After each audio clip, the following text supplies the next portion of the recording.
Infrastructure that we have in our country now. We were discussing a short while back about that. We do run a football club, and even for a professional football club, it's sometimes tough to find places to practice. And if that's what happens, what's going to happen to somebody who just wants to go out and play? Exactly.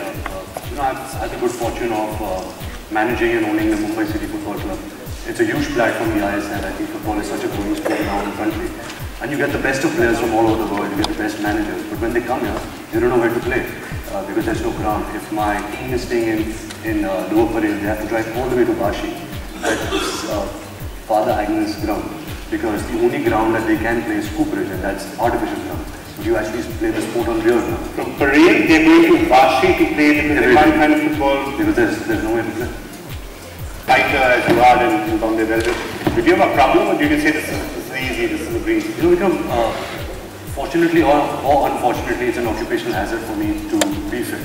So I always had to be fit. You know, I can't eat anything I want. You know, I can't look fat or unhealthy. It's a visual medium that I'm a part of. Like something that Sir was also mentioning earlier, which I must add, that when I was growing up, even though that my parents could afford to send me to places to play, I grew up playing in my friend's building. You know, with like concrete grounds. You're playing cricket there, you're playing football there. You destroy your knees, you get hurt.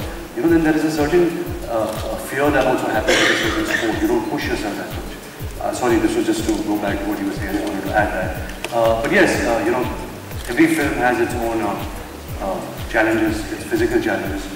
In a film that's just releasing on my Bombay, I play a boxer. So there is a certain amount of training that I have to do for it.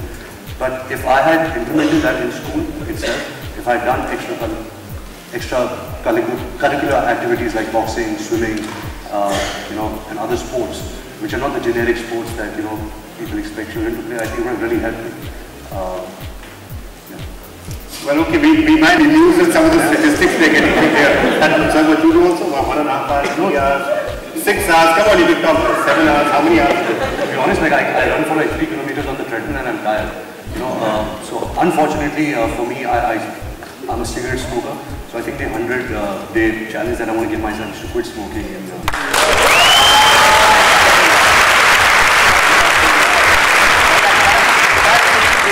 that's a big one, and it will potentially have a very, very major impact. So we're in, okay now, I really want to ask you what you do. Ranbir, when you're talking to other people and saying how you're so fit, you think just make a start. Don't do 1.5 hours, do 10 minutes. 15 minutes to 20 minutes. And now the new science is saying that even 20 minutes will make a substantial difference. You know, there is a silly fad now that people also think that being fit is going to the gym and having an aesthetic body. You know, where visually you look good, you know, your muscles are popping and stuff like that. But I don't think that's what really keeps you fit. I think what really keeps you fit is your diet, is you know, constantly moving around, not being lazy. Things like this. I think it's also a misconception that if I have big muscles, I'm a fit person. He could be the most unfit person. I don't think he can do what Mr. Godrej does. You know, do the only 46-kilometer walk. So I think that kind of knowledge also has to be provided. You know, is that gym is not fitness. Gym is just part of it. All right. So let's take a break with this part. Well, you know, you've got a challenge at you, so now respond. What do you intend to do? I think I've been very fortunate. I grew up in an environment that encouraged fitness, so played sport right through school, went for horse riding, swam through the summers, played badminton, tennis, etc. Kabaddi in school, volleyball. So sport was really a very integral part of my formative years, which is why perhaps that even now, if I do take breaks, and we all kind of tend to get lazy once in a while and we take a break from a fitness regimen that we've been following, I think the one thing that I have adopted over the years is the best way to go back to working out or any kind of a fitness regimen is to take it one day at a time. Push yourself today. Say, today I will not miss my workout. Today I will do my yoga or my functional training or kickboxing, whatever it may be. I will do it today. I think sometimes just the, it becomes too big a thing to say, okay, I have to 1.5 hours. Absolutely, get moving. Absolutely. So and start attacking 5 minutes. Now, what's your challenge yourself for the next 100 days, and anything else you want to challenge? I've actually challenged my So, what is your challenge? I tried very hard before we got married earlier, well, I just want him to get fit. I think he's a writer, he spends a lot of time at his desk. So a specific challenge coming to you there. Yes. What does he have to do in 100 days? Mr. Sahil Sanga, you need to do at least 100 push-ups and 100 squats every day for the next 100 days. 100 squats and 100 push-ups. Every day for 100 days? Yes. I'm punishing. It sounds more like a punishment, right? Yes, right. How cruel is that? How cruel is that? Yes, I'll be happy if he, I know. I mean, can you, so how about saying, Sahil, I'm intervening on your behalf, remember this. 50 push-ups. 50 push-ups. Every day or at the end of 100 days you should be able to do 50. Every day. Through the day, 50 push-ups. 50 push-ups over 100 days, that's all easy. Okay, fine. Build up to 50 push-ups at the end of that. Fine. I'm negotiating this for you so times are slightly better. Thank me for this. Over a period of time, build up to 50 push-ups. Okay, that sounds fair. Raju? No, challenge for yourself, challenge for somebody else. You know, something I have been actually doing for many years is challenging myself and failing. So, nobody discusses the importance of being physically fit. In fact, whenever I write, I've discovered that our best ideas come when we walk.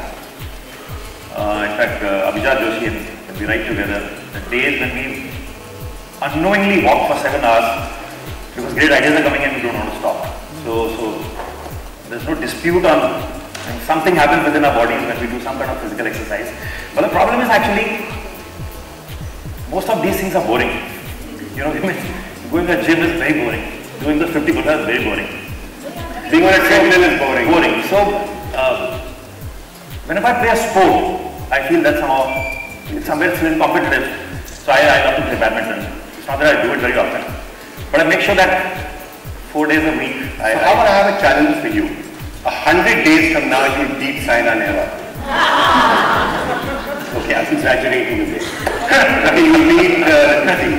You beat here. That is an assumption that I might not be very good. No, I'm saying I'm going to challenge you. I mean, okay, look, Saina Nehwal probably plays badminton better than you, so I'm saying it's slightly easier. So, okay, how about that for a challenge? I think nobody will lose. We can start playing. Yeah, that'd be nice. Okay, I get to spend more time with him, that no problem. I'll be happy. You don't forget to play cards. Yeah.